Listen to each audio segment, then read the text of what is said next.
حضرات، جو لوگ خدا کے راہ میں قتل کیے جائیں، مارے جائیں، انہیں مردہ گمان مت کرو، بلکہ وہ زندہ ہے، تمہیں ان کی زندگی کا شعور نہیں۔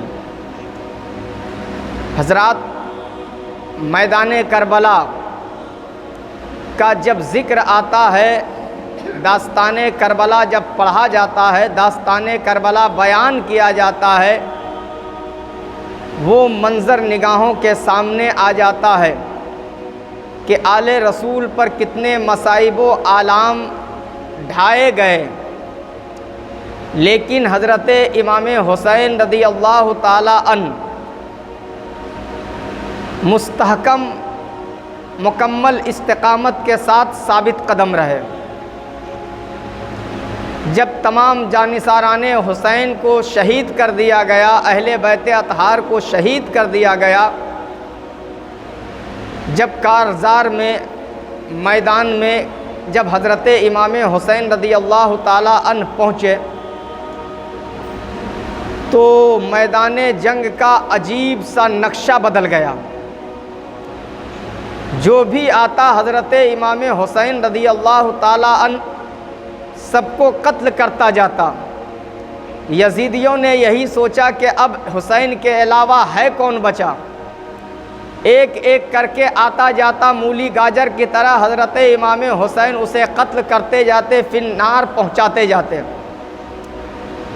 جب انہوں نے دیکھا کہ جب علی کے شیر کا جب یہ عالم ہے، دلیری کا یہ عالم ہے کہ اگر ایک ایک کر کے گیا تو یہ 22,000 لشکر کوئی معنی نہیں رکھتا ہے، یک بارگی حضرت امام حسین رضی اللہ تعالی عنہ پہ حملہ کیا گیا۔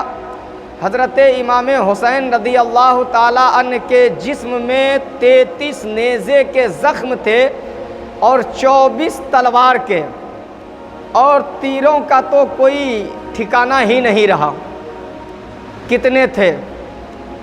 ذوف کے عالم میں جب حضرت امام حسین زمین پہ گرے،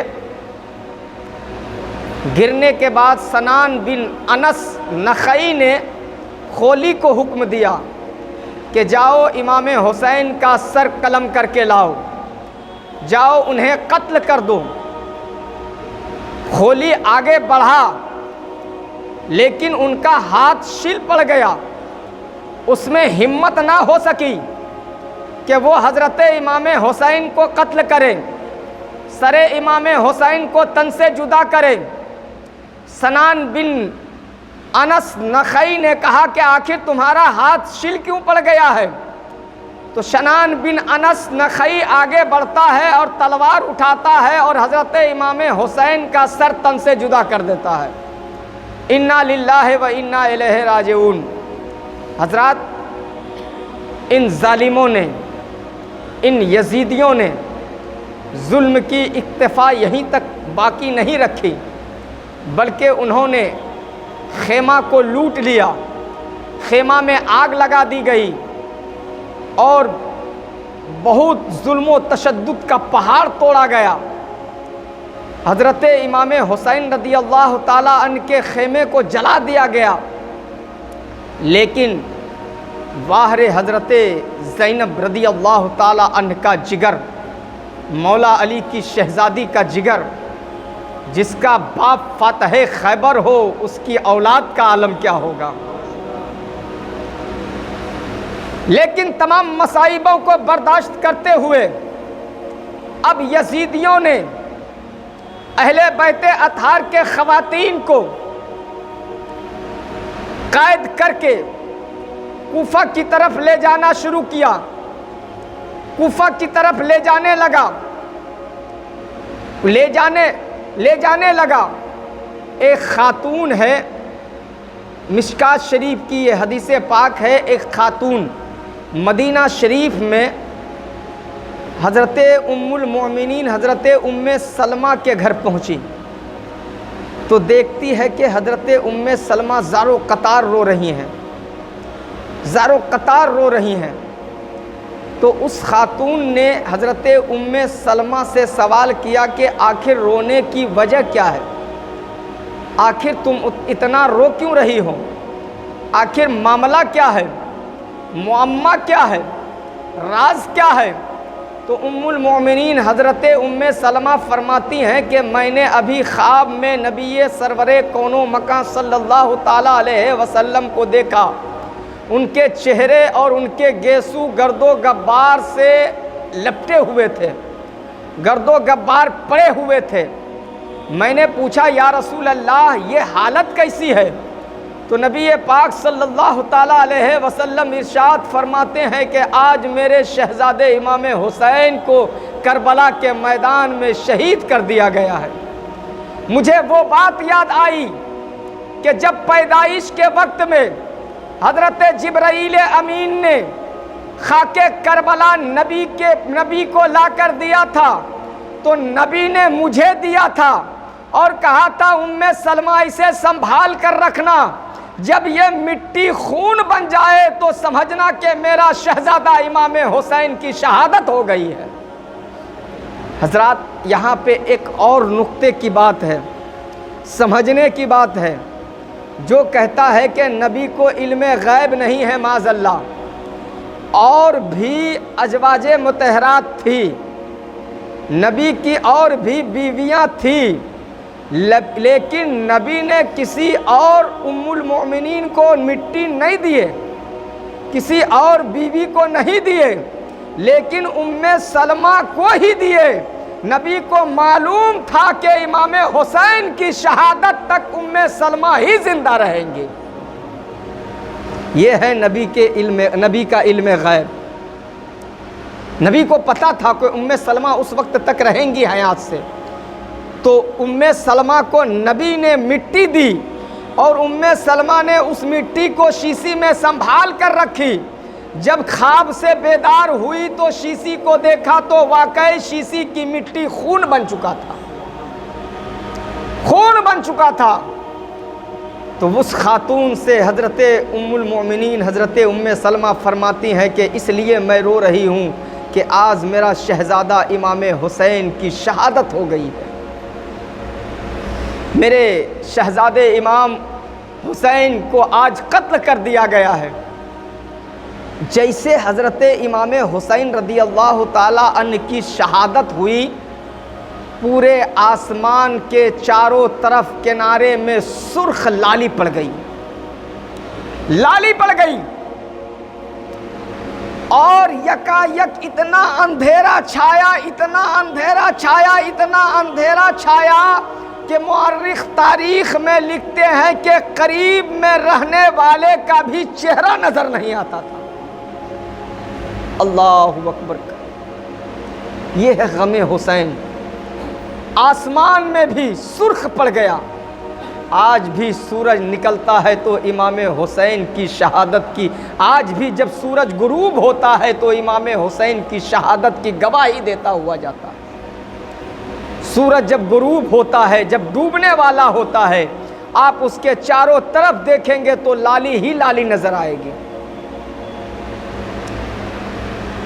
مورخ تاریخ میں آگے لکھتے ہیں کہ اندھیرا اتنا چھایا کہ قریب میں رہنے والے کا چہرہ بھی نظر نہیں آتا تھا، اور یکا یک اندھیرا پھٹا تو آسمان سے خون ٹپکنے لگا، درخت کے پتوں سے خون ٹپکنے لگا۔ کسی جگہ سے پتھر ہٹایا جاتا تو تازہ تازہ خون نکلتا، کہیں بھی ہاتھ لگایا جاتا وہاں سے خون کے قطرات نکلتے۔ امام حسین کی شہادت کے بعد درخت کے پتوں سے بھی خون کے بوندے ٹپک رہے تھے، آسمان سے بھی خون کے بوندے گر رہے تھے۔ زمین پہ کسی پتھر کو ہٹا کر دیکھا جاتا تو وہاں بھی خون کے قطرات نظر آتے اور تازہ تازہ خون نظر آتا۔ حضرات ایک امام حسین شہید ہوئے ہیں، لیکن پوری دنیا میں ان کی شہادت کا ڈنکا بج گیا ہے، اور جو شہادت جو شہید کیا ہے وہ اپنے آپ کو سمجھا کہ میں نے فتح یابی کر لیا ہے، لیکن آج بھی دنیا میں ایک بھی اس کا نام لینے والا نہیں ہے جو شہید ہوا ہے۔ گھروں میں امام حسین کا نام لیوا زندہ ہے۔ اور قیامت تک امام حسین کا نام لینے والا رہے گا۔ کل بھی میرا امام زندہ تھا، آج بھی زندہ ہے، قیامت تک زندہ رہے گا۔ یہ ہے مقام امام حسین۔ جب اہل بیت اطہار کے قافلے کو اب کوفہ کی طرف روانہ کیا گیا، تمام خواتین کو، تمام اہل بیت اطہار کی خواتین کو، نبی کی شہزادیوں کو، علی کی شہزادیوں کو، بیمار حضرت امام زین العابدین کو جب کوفہ کی طرف روانہ کیا گیا، کچھ دور چلنے کے بعد ایک گرجا گھر آتا ہے، اس میں ایک ضعیف العمر پادری تھا، جیسے سر امام حسین کو کھولی نیزے پہ لے کر آگے آگے پہلے نکل پڑا اور تمام شہداء کے سروں کو، تمام قبیلے کو جمع کرنے کے بعد تمام شہداء کے سروں کو بانٹ دیا گیا، امام حسین کے کپڑے کو کسی اور کو دے دیا گیا، چادر کسی اور کو دے دیا گیا، حضرت امام حسین کی تلوار کسی اور نے لے لی، انگوٹھی کسی اور نے لے لی، اور کھولی نیزے پر سر امام حسین کو لے کر چل رہا تھا۔ تو ایک زید بن ارقم فرماتے ہیں کہ ایک کوفہ سے پہلے جب کربلا سے چلا تھا، ایک مکان کے قریب سے جب سر امام حسین کو لے کر چل رہا تھا تو انہوں نے اپنی کھڑکی سے کان لگا کر کے سنا اور دیکھا تو امام حسین کے لبھائے مبارک ہل رہے تھے۔ جب کہ انہوں نے اپنے کان کو لگایا تو امام حسین کے سر سے قرآن کی تلاوت کی آواز آ رہی تھی، قرآن کی آواز آ رہی تھی۔ سر امام حسین کو کھولی نیزے پہ لے کر آگے آگے چلا، کچھ دور آگے نکل گیا، نکلنے کے بعد اسے ایک گرجا گھر نظر آیا، اس گرجا کے میں پہنچتا ہے اور پہنچنے کے بعد تمام قافلہ پیچھے پیچھے ہے، کھولی آگے نکل پڑا ہے، اس گرجا کے صحن پر جا کر بیٹھ جاتا ہے سستانے کے لیے، آرام کرنے کے لیے۔ اندر سے اس گرجا کا پادری وہ راہب نکلتا ہے اور نکلنے کے بعد سوال کرتا ہے کہ تو کون ہے، کہاں سے آ رہا ہے، کہاں جانا ہے؟ کہا میں کربلا سے آ رہا ہوں، فلاں جگہ سے آ رہا ہوں، مجھے کوفہ جانا ہے، میں یہاں پہ ٹھہرنے کے لیے کچھ دیر آرام کے لیے ٹھہرا ہوں، اگر تم اجازت دو تو میں رات بھر کے لیے یہاں رک جاتا ہوں، میں آرام کروں گا، اہل صبح یہاں سے نکل جاؤں گا۔ کہا یہ سر کس کا ہے؟ کہا یہ نواسہ رسول امام حسین کا سر ہے۔ اتنا سننا تھا کہ وہ راہب کا رونگٹا کھڑا ہو گیا اور انہوں نے کہا کہ ایسا کرو، اتنی بڑی جماعت کو میں اندر کیسے آنے کی اجازت دوں گا؟ جتنے قیدی ہے اسے اندر کر دو اور جتنے سر ہے سبوں کو اندر کر دو، اور اس سر کو جسے تو لیے ہوا ہے ایک کمرے میں اسے بند کر دو اور اسے رکھ دو۔ کھولی سر امام حسین کو اس گرجا کے ایک کمرے میں بند کر دیتا ہے اور اس کی چابی اس پادری کے پاس رہتا ہے۔ جیسے پادری رات کے اندھیرے میں آدھی رات میں اٹھا تو دیکھا کہ تمام گرجا کی روشنی بجھی ہوئی تھی، میں نے بجھا کے سویا تھا، آخر یہ روشنی کہاں سے نکل رہی ہے، یہ نور کہاں سے چمک رہا ہے؟ وہ راہب باہر نکلتا ہے، نکلنے کے بعد دیکھتا ہے جس میں سر امام حسین رکھا ہوا ہے اس سے ایک نور نکل رہا ہے، ایک روشنی نکل رہی ہے، ایک روشنی کی کرن چمک رہی ہے۔ وہ پادری جاتا ہے، دروازے سے کان لگاتا ہے، دیکھتا ہے کہ 3 عورتیں بیٹھی ہوئی ہے، حضرت خدیجۃ الکبریٰ ہے، حضرت عائشہ ہے اور حضرت مریم ہے۔ نبی سرور کون و مکہ صلی اللہ تعالی علیہ وسلم ساتھ جلوہ گر ہے اور 3 عورتیں ہیں۔ سر امام حسین سے گفتگو کر رہا ہے اور کہہ رہا ہے کہ اے نواسہ گھبرانے کی ضرورت نہیں ہے، تجھے گھبرانے کی ضرورت نہیں ہے، میں میدان محشر میں رب کے سامنے اس کا انصاف کراؤں گا، انصاف دلاؤں گا۔ جب تک انصاف نہیں ہوگا میں دامن رحمت کو نہیں چھوڑوں گا۔ اسی درمیان میں آواز آتی ہے، اے بوڑھے راہب دروازے سے ہٹ جا، اس لیے کہ خاتون جنت تشریف لانے والی ہے، خاتون جنت تشریف لانے والی ہے۔ اتنا سننا تھا کہ راہب گش کھا کر کے زمین پہ گر جاتا ہے، اور زمین پہ گرنا تھا کہ حضرت خاتون جنت تشریف لاتی ہے، اور راہب جب ہوش میں آتا ہے، انہوں نے پھر کان لگایا تو آواز آ رہی تھی، میرے لال، میرے لختے جگر، تجھے گھبرانے کی ضرورت نہیں ہے میرے شہزادے، میں اس وقت تک عرش کے کنگورے کو نہیں چھوڑوں گی جب تک رب سے تیرا انصاف نہیں لے لوں گی، جب تک میں تیرا بدلہ نہیں لے لوں گی۔ اتنا سننا تھا، اتنا سندا تھا، سر امام حسین سے اس کا جواب کا آواز آتی تھی۔ وہ پھر راہب گش کھا کر کے زمین پہ گر گیا ہے۔ راہب پھر ہوش میں آیا، دیکھا کہ اب کوئی سامنے نظر نہیں آ رہا ہے، صرف روشنی ہی روشنی نظر آ رہی ہے، صرف نور ہی نور نظر آ رہا ہے۔ راہب نے دروازہ کھولا، اور دروازہ کھولنے کے بعد اندر گیا۔ اندر جانے کے بعد اسے عطر لگایا، عطر لگانے کے بعد ایک بلند جگہ پہ رکھا، اور رکھنے کے بعد کہا کہ اے امام حسین، میں نے تورات و انجیل میں پڑھا تھا، جو خدا کے راہ میں مارے جاتے ہیں، جو خدا کے راہ میں قتل کیے جاتے ہیں، وہ مردہ نہیں ہوتے ہیں۔ واقعی آج میں نے اپنی نظر سے دیکھ لیا ہے، آج میں نے اپنی نظر سے دیکھ لیا ہے، میں تجھے گواہ بناتا ہوں اور تمہارے نانا کا کلمہ پڑھ کے مسلمان ہو جاتا ہوں۔ اسی وقت وہ راہب امام حسین کو گواہ بناتا ہے اور پڑھتا ہے، اشہد ان لا الہ الا اللہ واشہد ان محمدًا عبدہ ورسولہ، کلمہ پڑھ کے مسلمان ہو گیا۔ اب بتاؤ کہ اختیار کس کا ہے، یزید کا یا امام حسین کا ہے؟ امام حسین کا سر تن سے جدا ہو گیا ہے، پھر بھی اسلام کا تبلیغ کرتا ہوا جا رہا ہے، کلمہ طیبہ پڑھاتا ہوا جا رہا ہے۔ ظالموں نے سوچا کہ میں نے ختم کر دیا ہے، میں نے قتل کر دیا ہے، میں نے دنیا سے مٹا دیا ہے، لیکن وہ مٹایا نہیں بلکہ خود ہی مٹ گیا ہے۔ قتل حسین کر کے اپنے نام کو خود ہی تباہ و برباد کر لیا ہے، انہوں نے اپنے آپ کو مٹا دیا ہے اور نام حسین کو اجاگر کر دیا ہے۔ حضرات، اب وہ قافلہ صبح ہوئی، جیسے صبح ہوئی خولی نے سر حسین کو لیا، پھر نیزے پہ رکھا، آگے بڑھا۔ جب آگے بڑھا ایک شہر معمورہ آتا ہے، اور اس شہر معمورہ کا جو بادشاہ تھا عزیز بن ہارون تھا۔ عزیز بن ہارون جب وہ رات میں سویا، اور وہ یہودی تھا، جب وہ رات میں سویا تو انہوں نے خواب میں حضرت موسیٰ علیہ السلام کو دیکھا کہ حضرت موسیٰ علیہ السلام غمزدہ ہیں، پریشان حال ہیں۔ تو اس یہودی نے، عزیز بن ہارون نے حضرت موسیٰ علیہ السلام سے سوال کیا کہ حضور خیریت تو ہے، آخر آپ اتنا پریشان کیوں ہے، غمزدہ کیوں ہے؟ کہا کہ آج نبی سرور کون و مکان صلی اللہ تعالیٰ علیہ وسلم کے پیارے نواسے امام حسین کو کربلا میں شہید کر دیا گیا ہے۔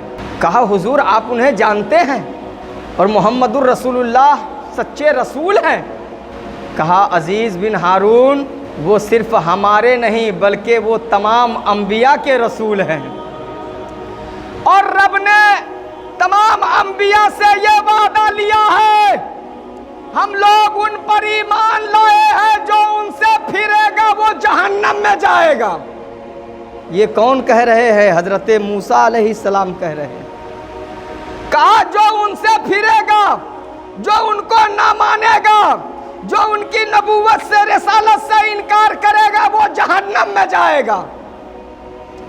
کہا ہارون، صبح کو ایک وہی قافلہ شہر معمورہ کی طرف آ رہا ہے، اور امام حسین کی آزاد کردی لونڈی جس کا نام شیری ہے، وہ تمہارے پاس آئے گی، تم سے جتنا ہو سکے اس کی مدد کرنا، اور جانا سر امام حسین سے میرا سلام کہنا، اور دیکھنا سر امام حسین سے سلام کا جواب بھی آئے گا۔ صبح جیسے ہوئی، صبح ہونے کے بعد امام حسین کے آزاد کردہ لونڈی حضرت شیری تمام ازواج مطہرات کی بارگاہ میں پہنچتی ہے،